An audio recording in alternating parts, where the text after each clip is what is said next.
It's Thomas Mulready from CoolCleveland. We are here at AXPONA 2023, and we're here with Shanon McKellar from TONEaudio. Thank you so much, Shanon, for talking with us. My pleasure. Are you having fun? I mean, it just started, right? So you know what? They've handed me wine. I'm good. It's all good. Okay. There's music. Good. They got good music? Yep. So, right, we're here at the Mixer. We're meeting people. We're talking. Thank you for taking a few moments. Of course. We do a different topic each year. This year our topic is diversity in the high-end audio industry. Age, race, gender. Yep. You are a journalist Yes. in the high-end industry. You do reviewing, you review equipment, you review music. Yes. And you've been at this for a while. Yeah. What is your take on it as a woman in the industry when it comes to diversity? You know, my question is why. My question isn't why are there more women in audio. My question is who are they? Why do they love music? Why? What makes them tick? And I think what can we do to encourage young women to pursue their interest in music and why it's important to them, the way it sounds. You know, when I approach a review, I'm reviewing it from a listener's perspective. How does it make you feel? Does that love song get you in the feels? Do you feel that? And I think that's kind of different from a lot of reviewers, is that you aren't necessarily just focusing on overthinking the text and specs. You're actually thinking about, if I'm listening to this album, am I going to enjoy it because I love music? And so that's what my take is on reviews. Perhaps it's a different perspective because of my gender. But you know what? My editor and very good friend, Jeff Dorgay, he told me when I first started out doing this, don't be a fangirl. He said they won't respect you. If you truly love music, gender doesn't matter. And honestly, it has to a certain perspective. I've had pushback from, you know, like I'm involved in social media. I do admin and moderating on multiple audio sites, including one that's turntable focused, with over 50,000 members across the world. I'm the only female admin. And I've had a lot You're the only female. Yes, I'm only out of female. 50,000. No, I'm only female admin. Admin. Okay. And there's less than 7% women in the group. And I've had a lot of pushback from some of the boys who, you know, don't necessarily believe that a woman can be sincerely as passionate. However, those are the first guys that come back and ask me advice for audio equipment. Really?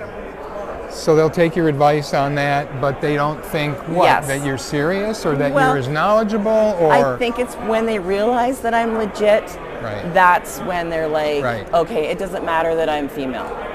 Maybe you're even more, you have more credibility, do you think? Maybe. Do women have to work harder and be smarter? Maybe. Yeah. Because Jeff's asked, you know, he's right. Don't be a fangirl. When I watch some podcasts and some YouTube things, I think, okay, this is great, but are you the real deal?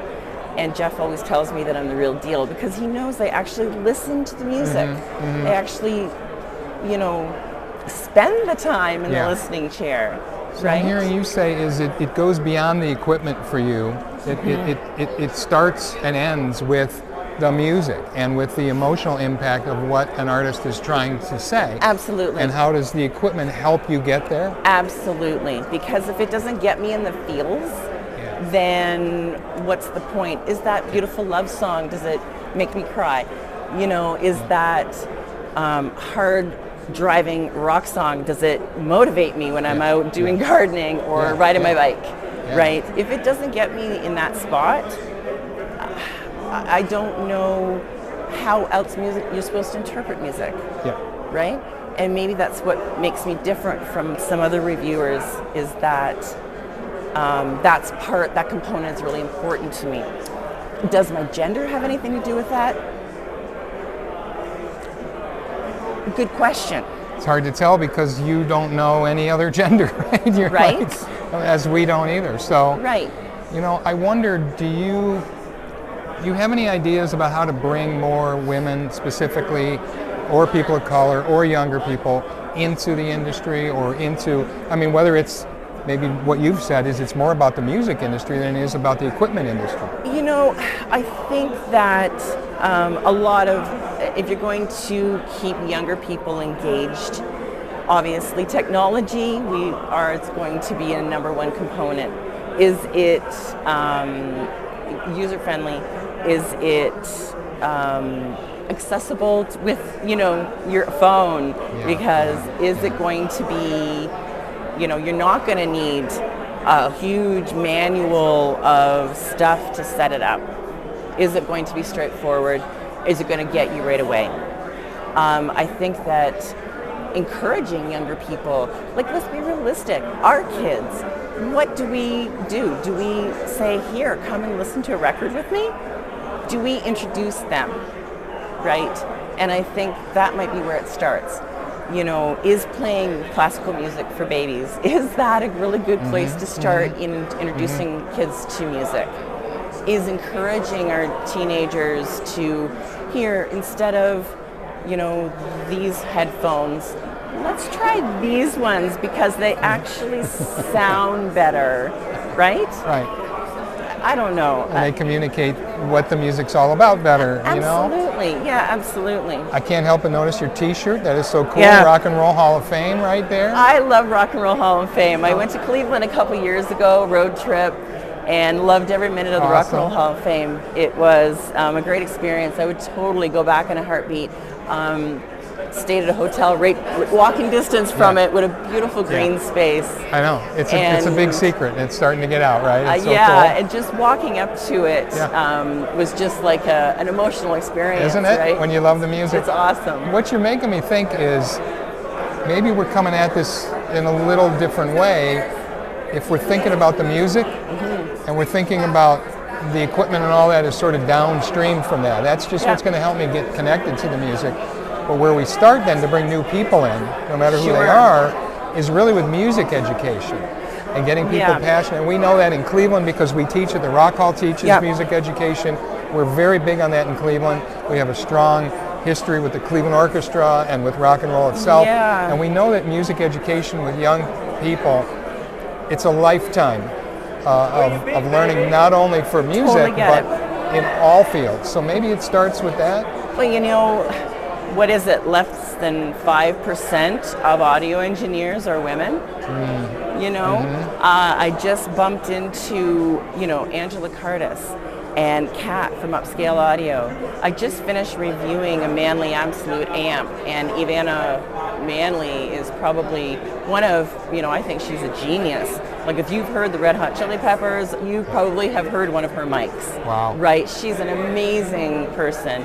And I think that, it's a question. Why aren't there more women? No. Who are these women? What are they doing? And are we the sparkly unicorns in the audio world? Is there very, very few women in the room right behind us where it's all about who's in the business? Sure.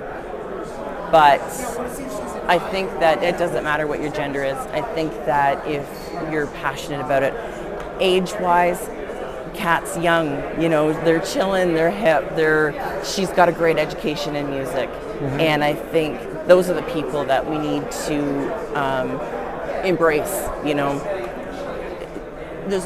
I've been a nurse for 32 years, okay? There's a big saying in my field, we eat our young, right? So how in the audio industry are they nurturing people, younger people that are getting started? They're getting their first turntable. They're getting set up with their first, albums. How are we helping them? And I think that if we want to encourage younger people to embrace what music and what audio and what the whole package is about, I think we have to help them along with that too. And maybe that's a age and maturity thing. Maybe that's a little bit of wisdom.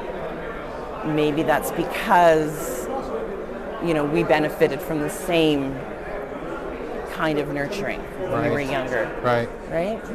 Thank you so much. It seems like this has been very helpful in terms of looking at a perspective from your viewpoint. Sure. Longer term education, focus on the music, the emotionality.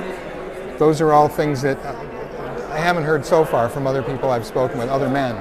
So I appreciate That's interesting. what you're bringing to that conversation, and I'm so glad to hear you articulate that. That's really interesting that the emotional connection, I think, is maybe what's that part that's missing between the actual hi-fi gear and the actual music you're playing.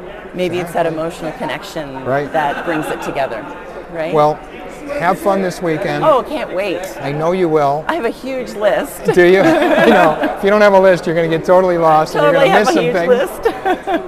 And I'm going to be thinking about you as we go room to room and we listen and listen to the music and not to the equipment so much. Yeah, like, do I hear the running water in the back of that Rush song? Do I feel the emotion of Grant Green's jazz? Do I feel that? Do I hold that? Yeah. It seems kind of just like noise if you don't. That's awesome. Right? Thank you so much, Shannon, for taking a few moments. Pleasure. Welcome to AXPONA. Thanks for taking time. Thank you kindly. It was a pleasure. Thank you. Hey, it's Thomas Mulready from CoolCleveland here at AXPONA 2023.